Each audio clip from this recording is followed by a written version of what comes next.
Quel est le secret? Quel est le double secret? D'abord de ce zèle consumant pour les intérêts de Dieu, puis de cette persistance dans la voie prise quand la bataille fait rage et qu'il n'y a rien ou si peu pour nous encourager. Si nous revenons à notre point de départ dans Luc 9, nous y trouvons une réponse. Tout ce passage est dominé par son tableau central, la soudaine et glorieuse transfiguration du Seigneur Jésus. Le voilà le secret du ministère de l'Élie de demain, quand l'image que nous nous faisons de notre Seigneur se sera transfigurée à tel point que toute notre conception des choses de Dieu en sera changée. Quand la vision de sa gloire, de sa force, de son gouvernement prochain aura pris pour nous l'ampleur d'une révélation. Quand nos yeux se sont ouverts à la vraie portée de notre union avec lui, dans son autorité de droit et de fait, une telle beauté, une telle perspective remplira notre horizon et notre cœur ne voudra plus rien d'autre. Ce que le monde a de meilleur à nous offrir nous apparaîtra alors dans sa vraie lumière, de la balayure. Tout le charme, toute la satisfaction, tout ce qu'il y a de beauté et de séduction dans le plus pur des idéaux terrestres, perdra pour nous toute sa force d'attraction. Notre service pour Dieu en sera bouleversé, aucune influence, aucune considération d'intérêt individuel ou collectif ne sera capable de nous retenir.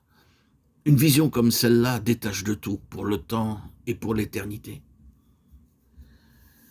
3 hommes seulement virent sa gloire sur la montagne de la transfiguration. Et parmi les siens, aujourd'hui, combien? Il y en a peu qui l'ont vraiment vu couronné de gloire et d'honneur. Quel éclat parmi le peuple de Dieu, si tous pouvaient le voir aussi. Comme c'est vrai que notre évangile est l'évangile de la gloire de Christ, de Corinthiens 4,4. C'est cette gloire-là, bien-aimée, c'est ce Christ-là que le Saint-Esprit est venu faire habiter dans nos cœurs. Croyez-le, proclamez-le, vivez-le, manifestez-le. Ne vous contentez pas d'un évangile qui se limite à la proclamation d'un sauveur mort pour les pécheurs. Si beau et si vrai que cela soit, ce n'est qu'une partie de ce que Dieu a fait. Ce dont nous nous glorifions, c'est d'un sauveur vivant qui est devenu la vie même de notre vie.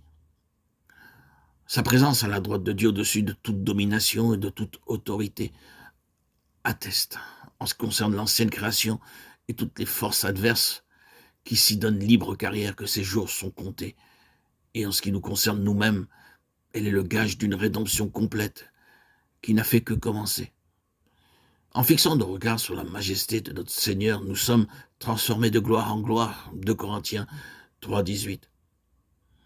Ainsi se développent en nous non seulement les caractéristiques d'Élie, mais celles de notre Seigneur lui-même. C'est seulement si nous voyons ce qu'il cherche à nous montrer, c'est seulement si nous prenons le mandat qu'il cherche à nous confier, c'est seulement si nous acceptons de couper les ponts entre nous-mêmes et tout ce qui n'est pas lui que le ciel s'ouvrira pour nous comme autrefois pour Élie. Si nous sommes prêts, seulement si nous sommes prêts, nous serons alors enlevés comme lui par notre Maître. Et notre ministère consommera ainsi sa similitude avec les siens par un témoignage éclatant de triomphe sur la mort. Dieu nous garde de présomption et nous délivre de toute fausse sécurité. Ce sont les Élie qui seront enlevés. Amen. Viens Seigneur Jésus.